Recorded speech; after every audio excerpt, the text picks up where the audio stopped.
By the end of this training, you will know exactly how to create the perfect offer for your business. I know that there are a million thoughts swirling through your head around, should I have a membership? Should I have group coaching? Should it be passive? Should it be high touch support? What should I offer? What my services should be? What's the best thing that's gonna sell? All of those are the wrong questions. I'm gonna show you exactly what goes into a super exciting offer that you develop for your specific business, all the questions to ask, all the mistakes to avoid, and exactly how you're going to execute and create something that not only is amazing, that you love to show up in, but that people want to buy from.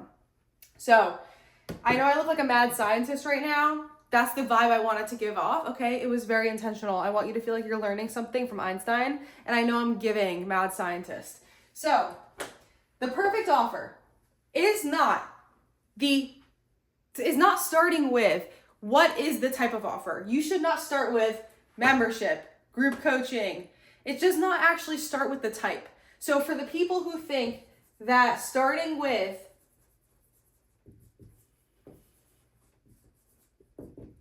this is the common structure I see, people's product suite. I'm gonna have a low ticket offer, then I have a group, and then I have one-on-one. Okay, great.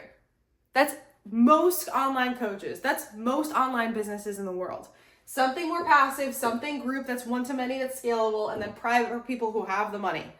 Does this inherently give you clarity on an amazing fucking offer that's going to sell? Or does this leave you with really boring bullshit that is predictable? I'm a fitness coach, so you can join my membership and learn some workouts, or you can be my group coaching and we'll also help you with your mindset, nutrition, or one-on-one if you want extra help. Boring, nobody cares, that's not actually what sells, and also, that's boring for you. The only way that you're going to sell something that actually fucking succeeds is by having your whole heart behind it. I know, oh my God, wooey shit. We're not going into super logical strategy. No, you know what happens? The best offers, the ones that sell out, are not the ones that people studied into oblivion, sat constipated in front of a laptop and shit out because they thought it was the perfected strategy offer. They weren't studying all the different types of things they could do, doing intense market research. You know what they did? They went on a fucking walk. The sun was shining, the clouds were upon them, and they got a download from the fucking universe that they need to create something. And you know what they did? They fucking pooped it out, and then everybody wanted to buy it. That's what happened. And so you have ideas, like you take a shower, you go on a walk, you have these things that you're like, oh my God, that would be amazing. You have what I like to call the spark. You have had this, you know this feeling when it's not from an external source and you're just like moving, you're vibing, you're living your life, and all of a sudden you're like, oh, I have an idea. And what do? You fucking kill it. You take all of the rules that people told you. You take all your limiting beliefs. You take all the bullshit, all the online noise, all the coaching advice, and you kill it. And you say, that sucks. That's not good enough. Just have to check I was recording. And you kill it. You literally smash into the ground. And the inspiration is gone.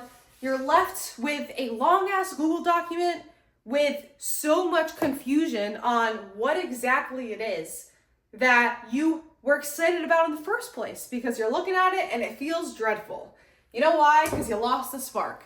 So the number one first step is to nurture the spark. Keep it alive. Keep it magical. Keep it vibing. Remember where the inspiration came from, because if you have inspiration, if you have a download, if you have something that you're like, this needs to be out there, this is an incredible idea, you need to fucking protect that.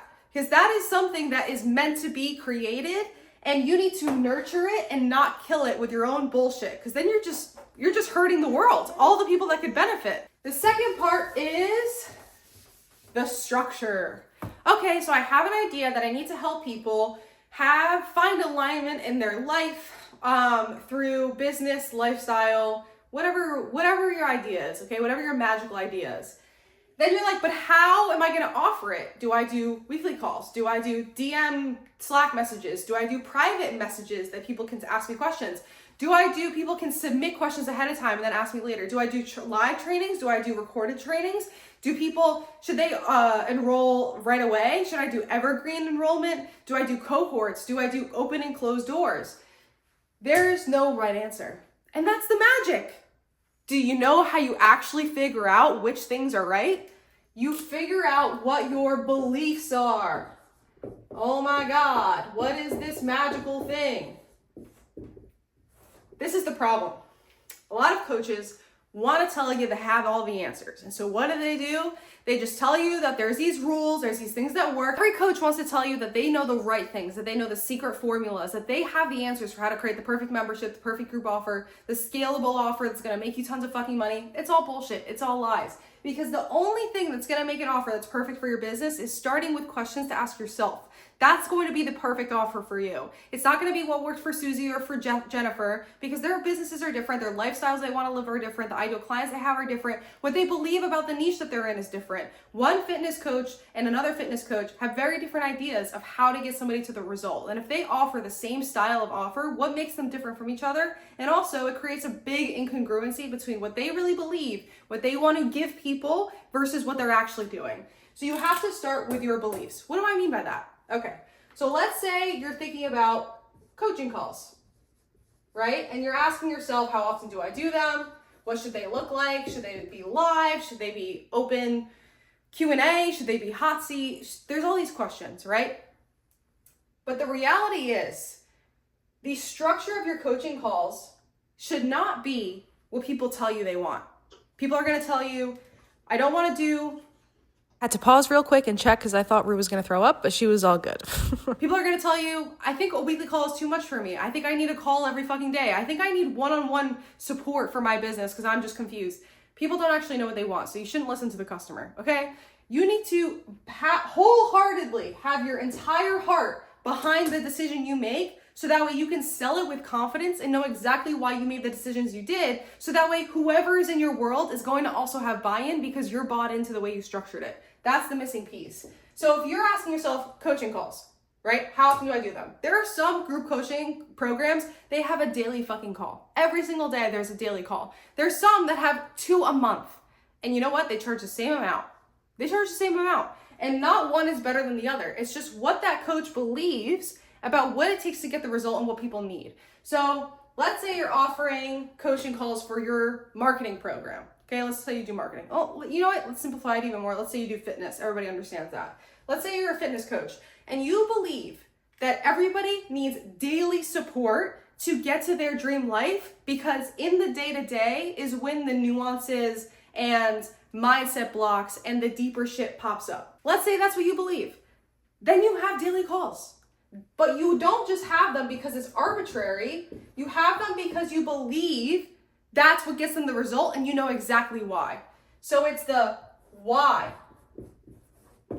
What beliefs do you have around getting people the transformation that are supporting this decision to have daily calls? That's what you have to know. And you need to apply this to every single part of your offer development. Whether it's what type of trainings to offer, right? So like some fitness programs are probably going to go through the exact way to do your workouts. Others are going to be like, okay, you just need to do like X amount of minutes of cardio. You actually have to focus on your nutrition. One's not better than the other. What you have to ask yourself, so that way you're not overwhelmed by how everybody else is doing whatever they're doing in your niche. What do you believe around the modules that you have to create? Do you believe that people even need modules? Do you believe that they should be just like 5-minute bite-sized things that are just little mindset shifts and people don't actually need too much information? Or do you believe information is the key and they need very in-depth hands-on trainings that require feedback as well? This is the key. This is what people are missing in business. They don't know what they fucking believe because they don't trust that what they believe is enough to make them money. So they look at how everybody else is doing something that makes a lot of money and they start doing that, and then they compromise on their beliefs, build something, not make money, or make money, hate their business because none of it resembles their internal world, beliefs, desires, or inspiration and then want to burn it to the ground. So every time you think about what the structure is for your business, go back to, what do I believe? If it's how many people should be in my offer? Okay. Do you think that having a certain amount of people will hinder the experience? Do you believe that the best way to get the result is to have a one-on-one experience, and that every group coaching client should also have a one-on-one Slack channel with you? Again, what do you believe and why? And then you can communicate the why every sales conversation, every time you talk about the offer, every time you go to pitch, and you will have your 100% confidence in it. And then if you get an objection and people are like, I feel like I need this. I need the calls to be a different way. Like, that's not going to work for me. Well, you're going to have your belief to back it up. It's not going to be an arbitrary decision, and you'll be able to also tell them, well, I understand. This is why I made that decision. It wasn't arbitrary. And then you can actually get them to buy because they understand the reasoning. It's not that you don't want to have too many calls because you want to work, you don't want to help your clients, because some people will make assumptions, oh, she doesn't want to work, she doesn't want to help me, right? It's no. I believe that if I reduce the amount of support I give you, it's a good test to see if I'm giving you the ways to think, so that way I can empower you as a client instead of you depending on me. Because if we're talking every day and I'm not actually teaching you how to think and how to make decisions, by the end of our time together, you're going to feel even more lost than when you started, and you're going to feel like you need me to continue and hit your goals. We don't want that. Now you know exactly how to sell over and over again.